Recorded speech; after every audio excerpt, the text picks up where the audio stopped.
maybe, you know, be picky with what you choose. Uh, yeah, that is again, and the fact I wrote an article for Portland, I don't know if it published it yet or not, about genetic engineering, and it starts out talking about this one guy who CRISPR is the tool they use to plant edit genes, and I mean he does it in his kitchen at home. He's got all kinds of bio stuff in his refrigerator. So again, there's obviously dangers there, and many scientists talk about.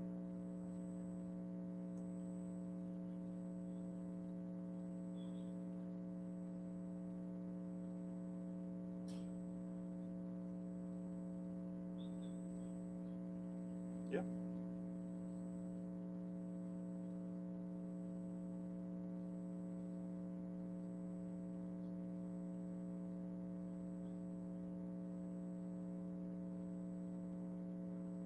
Yeah. A lot of scientists talk about we're all mutants. Or what's teenage? Teenage. Yeah. Turtles. Y'all know about. And so that same idea there is, yeah.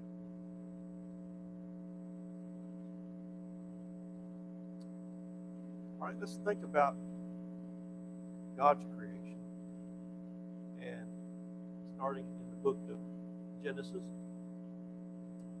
Uh, there's been several trials that have occurred between creation and evolution, teaching of it in schools. We're all the way back to the Scopes trial, 1925. The latest major case was in Dover, was in Pennsylvania, involved Dover. The case was in the capital. And it was Dover, or Kitzmiller versus Dover. Kitzmiller was one of the plaintiffs, one of the parents. Dover was the school board. And again, the decision was to forbid teaching of intelligent design in the schools. But the fellow on the witness stand there is Dr. Ken Miller. And Dr. Miller is a professor of biology at Brown University. He has done a lot of research. His main focus of research work is in cell membrane structure and function. And he was the lead witness in this particular case in Pennsylvania. He, along with Dr. Levine, has written really several editions of a high school biology textbook that I think is the most popular textbook. Should have checked on that. It was, I think, one time. That's used in high schools across the country. And it's obviously used by millions of students, as it says there.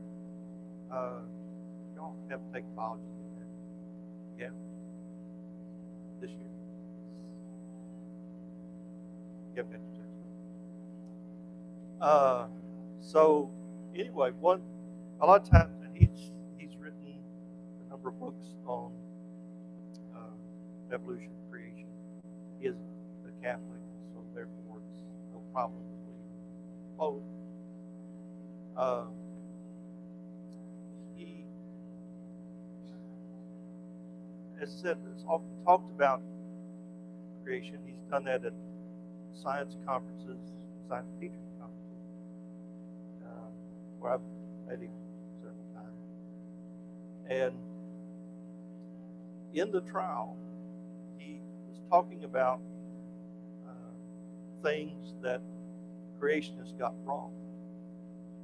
And one of the things he said in that trial was that Another thing that creationists get wrong is all the geological column of this planet was formed in a single worldwide flood, so that geologists are wrong when they talk about the ages in the past. In fact, everything was laid down in about 40 days and 40 nights.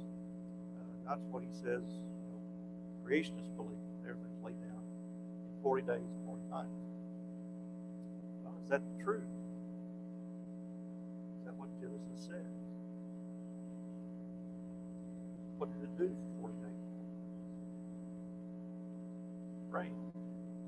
And the water prevailed until day 150. And so we'll get into the flood and study that. But the point is, a lot of times we have assumptions about what the Bible says, and it really doesn't say what we think it says. And so it's important for us to go to the text and see exactly what's talked about, and we want to do that with Genesis chapter 1. Then we'll look, as we said later, at the flood. For example, another example, for those of you who might be interested in wanting to preach sometime, you have to answer the questionnaire of 101 questions. And question 84 is, do you believe that God created the universe and all that is in it in 6 literal 24-hour days? So how would you answer that?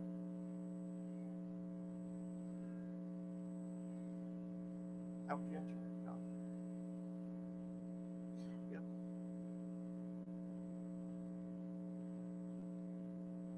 Answered is no. Does the Bible say how many hours was in the day back then?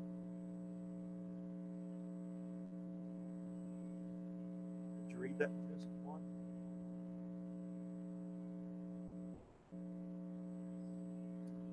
And there is evidence that the Earth's rotation is currently slowing down, which makes the days longer. And there's evidence that there were 22-hour days back in the past. So I don't know how many hours it was. I'm pretty sure it wasn't thousands of years long. But again, the length of the day is not specified in Genesis chapter 1 as to how many hours were in those days. It could have been shorter, and the argument probably was shorter. That's the church to send out the questionnaire for preachers to answer before bringing them in. Just any and every church that you talk to before. So as you look at the book of Genesis, it kind of divides itself into different sections by using the expression the generations. And that's where we get kind of the idea of Genesis. In chapter 2, verse 4, these are the generations of the heaven and earth, and they were created the day that Jehovah God made earth and heaven. Next section is chapter 5, verse 1. Talks about the generations of Adam, and the day that God created man. And the next section is chapter 6, verse 9, which has the generations of Noah. Talks about Noah being a righteous man. So chapter 10, verse 1, you have the generations of the sons of Noah that are listed there. And then it picks out Seth as go forward to that point in chapter 11, verse 10. These are the generations of Shem. And in chapter 11, it starts then with the family of Abraham. Talk about the generations of Terah, and Abraham being his son. In chapter 25, it gives us the generations of Ishmael and Abraham's son Hagar. In chapter 25, verse 19, it gives the lineage generations of Isaac, being promised seed. In chapter 36, verse 1, we get the generations of Esau. Then in verse 9, we have the expression again, but they're probably more talking about the Edomites, his descendants.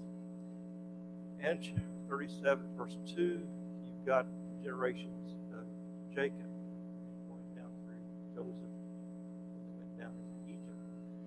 So as you look at that, that kind of gives us the outline of the book of Genesis. And some have even suggested that these may be sections that were produced by these individuals. And that's not to take away from the authorship of Moses. We realize that other writers either collected works or had people write for them. Paul used kind of like a secretary penning his letters. And this kind of goes back to John's lesson on Isaiah. But again, whether that's true or not, we've got the outline here for us and dealing with different sections of the book. It's kind of interesting. Genesis is the first book of the Bible, and compare it to the last book of the Bible. You've got the first heaven and earth compared to the new heaven and earth, Revelation. You've got the Garden of Eden and the Tree of Life, Revelation, and the Tree of Life spoken about. You've got the first marriage in Genesis compared to the marriage of the Lamb in the book of Revelation. And Satan's victory over Adam and Eve. And in Revelation, you've got his defeat, being thrown in the lake of fire. You've got the beginning of death in Genesis, and we're told there's no more death in that final state here in the book of Revelation. And we have the Redeemer promised in chapter 3 of Genesis, and we've got him reigning in the book of Revelation. So you kind of see the construction of how everything fits together, even though they are separate books. People often talk about the book of Revelation or the book of Genesis being the book of beginnings, and that's certainly true. We've got the beginning of the world, the beginning of the 7-day week, the beginning of the family, the beginning of sin, the beginning of hard work, the beginning of wearing clothes, the beginning of murder, the beginning of rain, the beginning of the rainbow, the beginning of drunkenness, the beginning of languages, the beginning of the nations. So all of those again in the first 11 chapters of the book of Genesis. Last week we mentioned Herbert Spencer, and along with when we were talking about racism, and he was an English philosopher, biologist. He was the one that coined the phrase survival of the fittest that we talked about last week. And he described 5 manifestations of all science phenomena. He says they were space, time, matter, motion, and force. And so let's look at those and open your Bible to Genesis chapter 1. Let's see if that's what we find in Genesis chapter 1.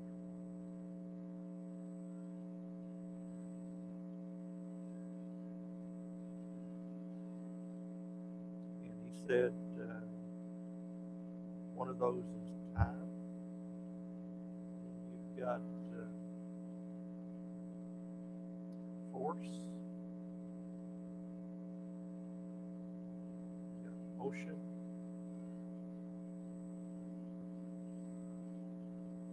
Space. You got that. As you look at verse 1, you see time anywhere in verse 1?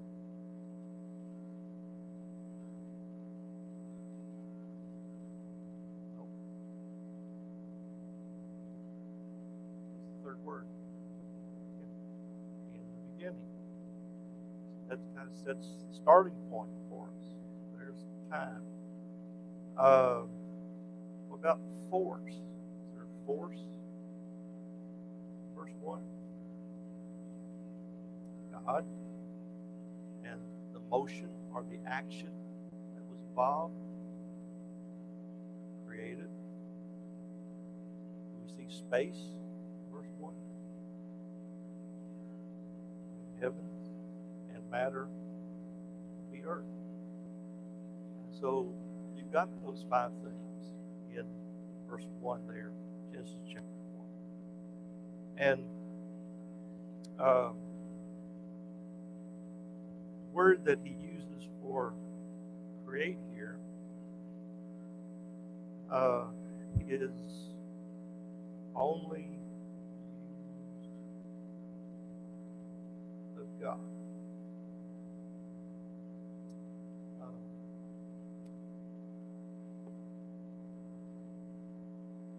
Okay, I'll turn it back over to her. So we have God again creating, and he simply describes it here as the heavens and the earth. And then he says in the next verse, and the earth was formless and void, and darkness was over the surface of the deep, and the Spirit of God was moving over the surface of the waters.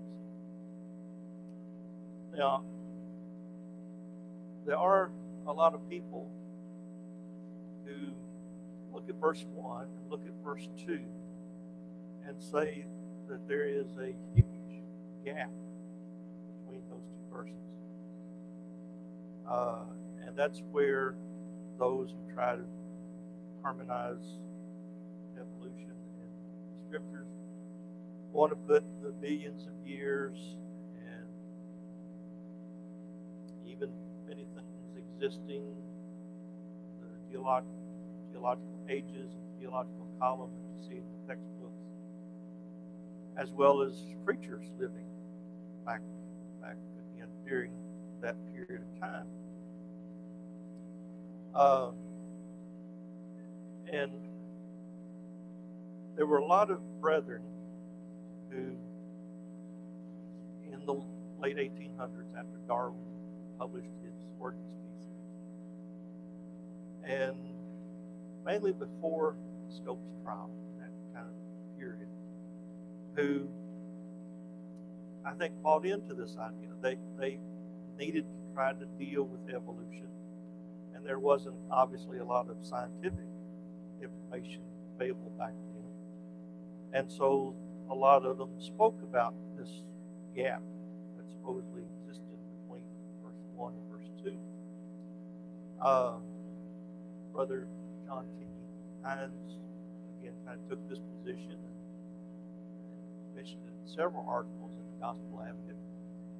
He says 2 things especially should be noted regarding the first chapter of Genesis. One is the distinction that should be made between the expression in the beginning and the work done on the 6 days. So again, making that distinction between verse 1 and again what took place in the following verses. He went on to say that we can safely say that during the 6 days nothing was created but animals and vegetable life. All other things were made, shaped, and formed out of pre-existing material.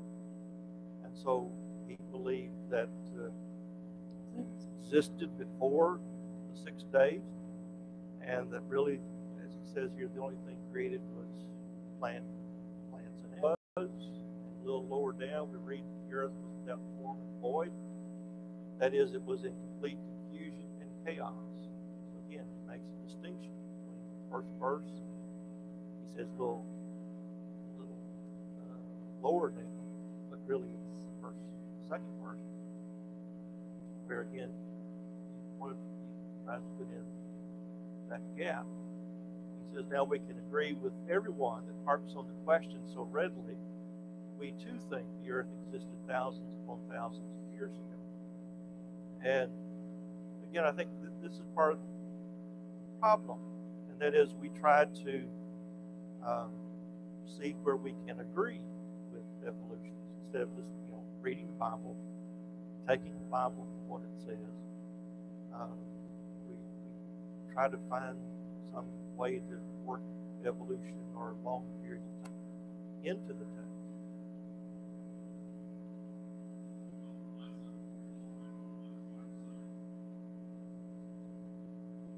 Yeah.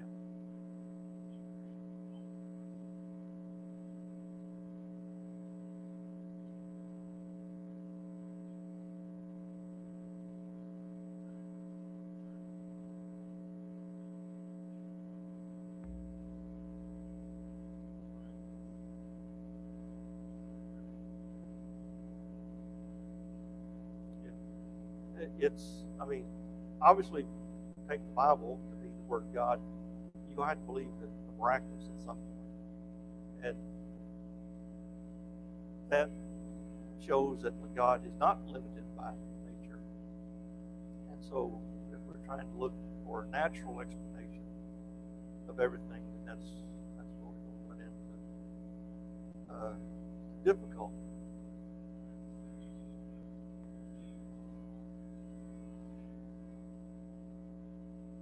Yeah.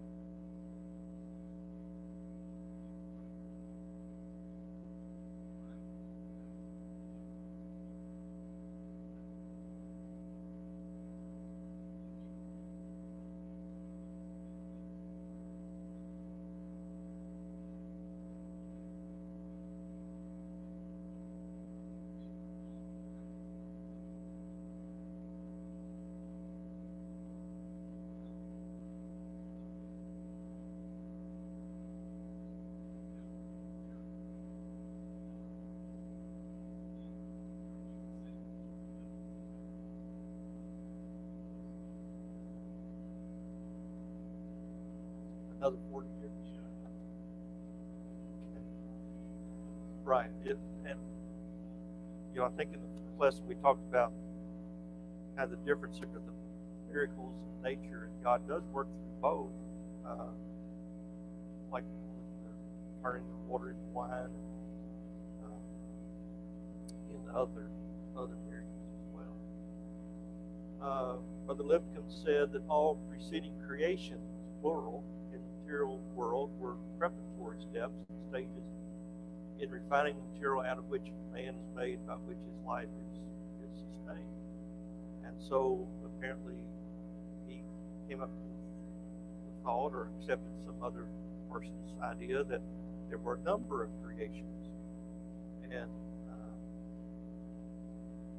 there are those that talk about even Lucifer's flood, other things, again, existing before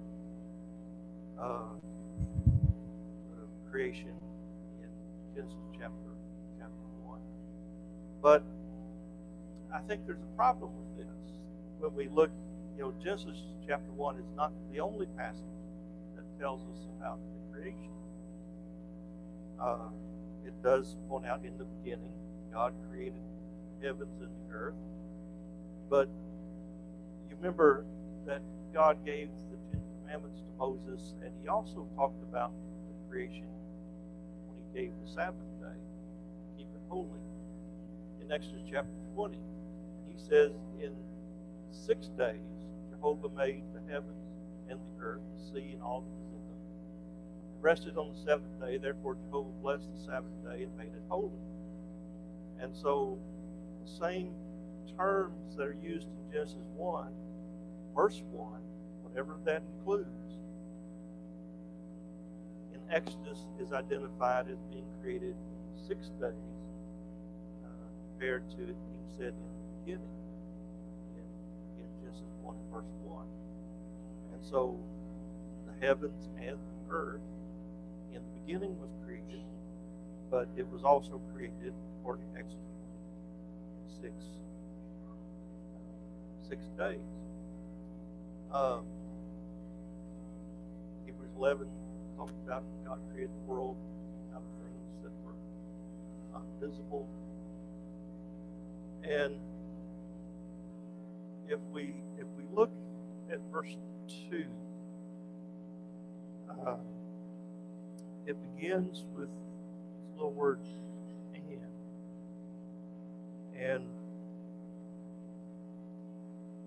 the lexicon talk about how that this is kind of a big word that y'all don't have to remember, copulative But notice he talks about especially in continuing the discourse. And even he talks about it being as a way of explanation. So really verse 2 is a continuation of verse 1.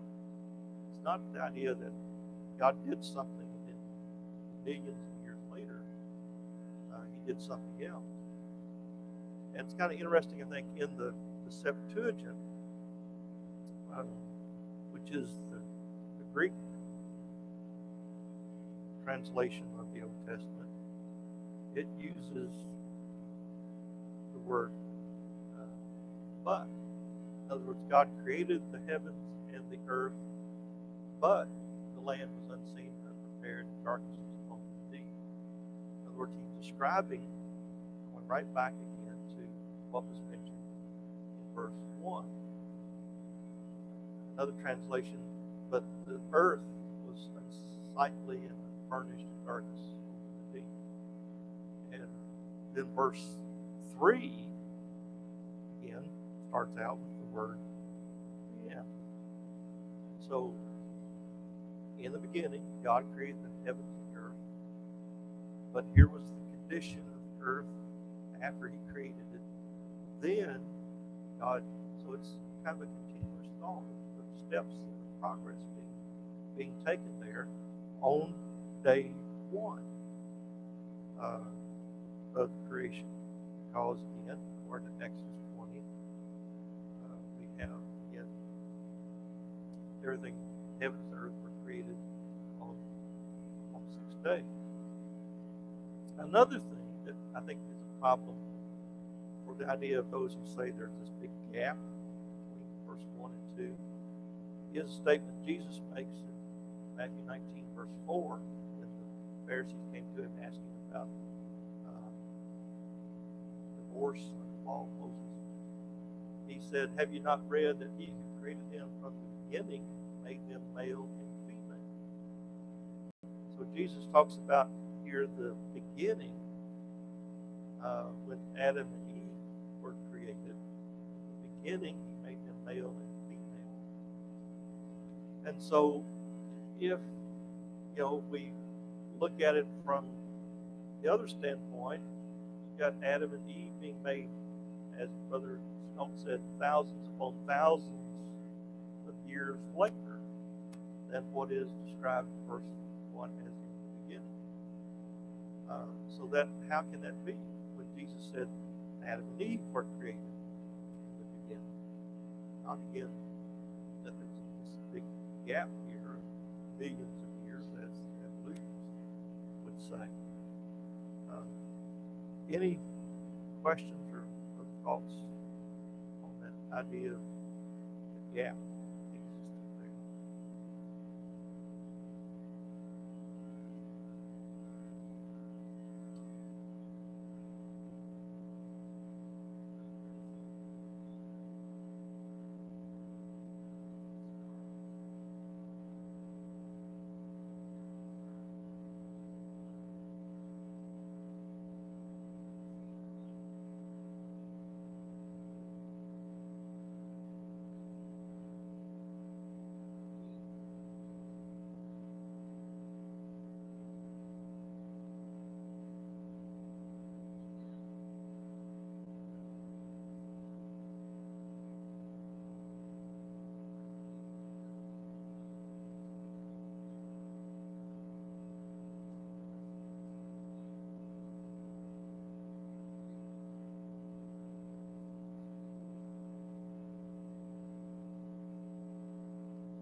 Yeah, and we're going to talk about that a little bit later when we get into the idea of the firmament. Hold on to that just a second. Yeah.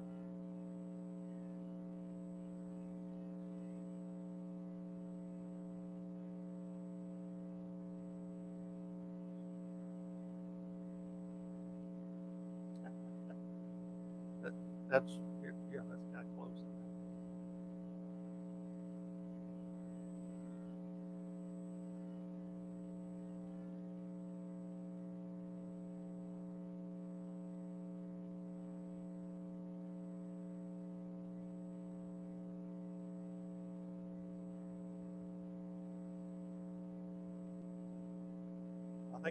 Sorry.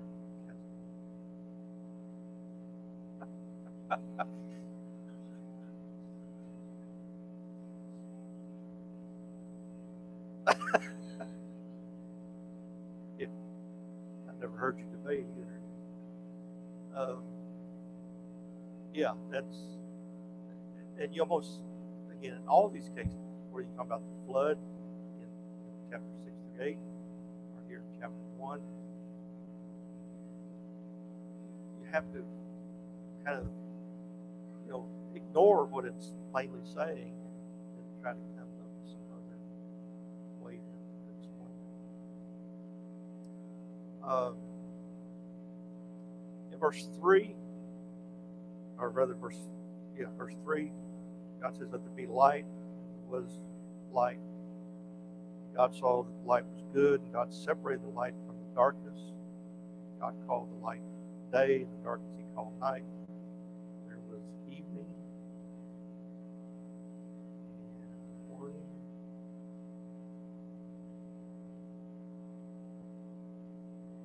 And that was equal one day. In verse 5. And so I guess we need to talk about the word day.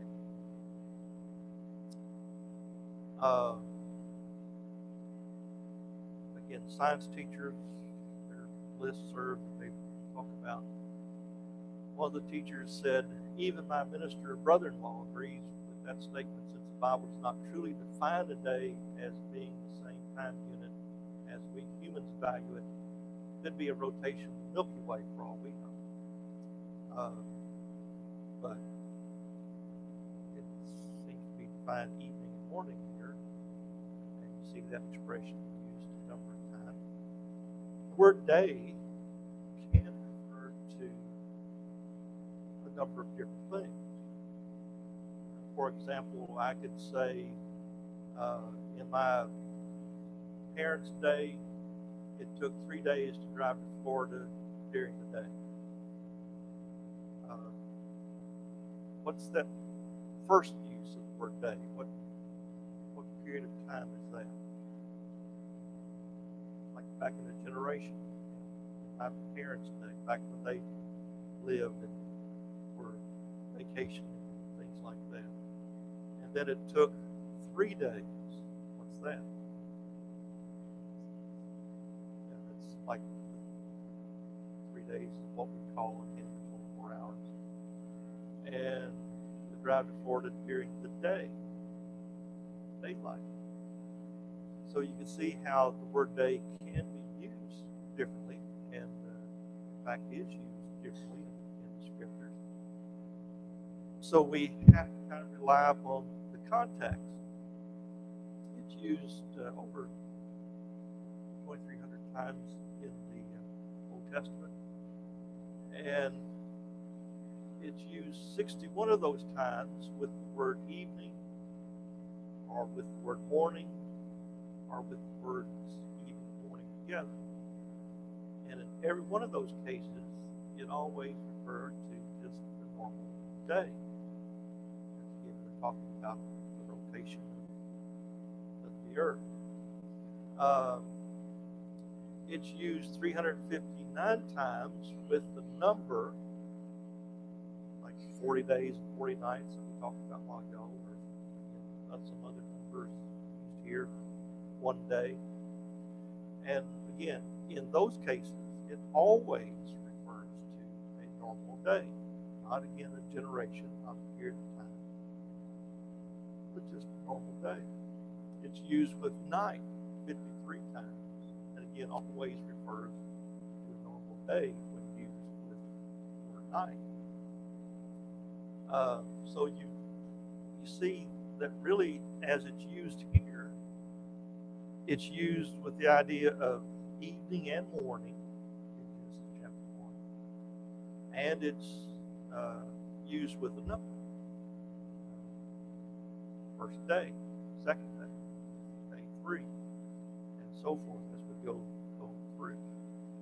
So why should we think this is the exception in all these other cases, where again it's used of a normal day, as we begin to think about it.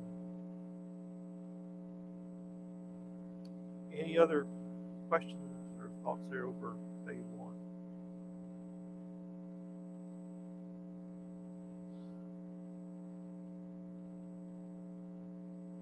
Verse 6 begins day 2. And God said, "Let there be an expanse in the midst of the waters. Let it separate the waters from the waters." God made the expanse and separated the waters which were below the expanse from the waters which were above the expanse. And it was so. And God called the expanse heaven. There was evening and there was morning, a second day. Day 2. And day 2 talks about this word here, expanse. King James uses the word firmament. And it's kind of an interesting word that's used here. It is used of stamping out metal.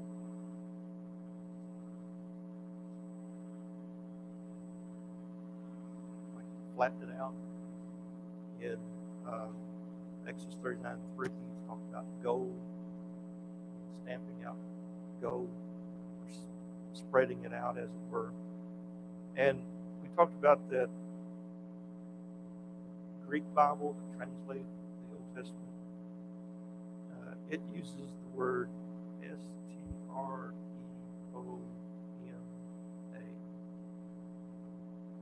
Just looking at that word, can you kind of guess what English word we get from that?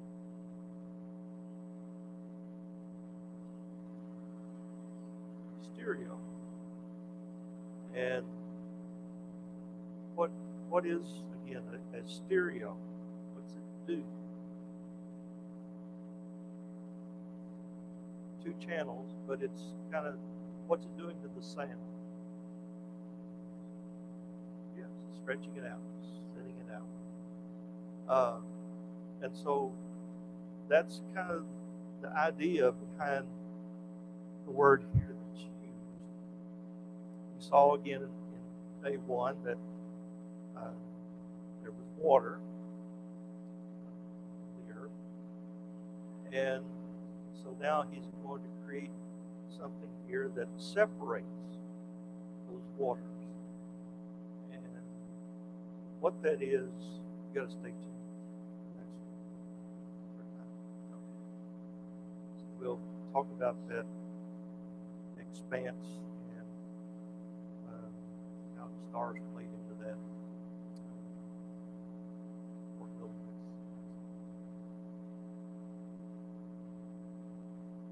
Joe?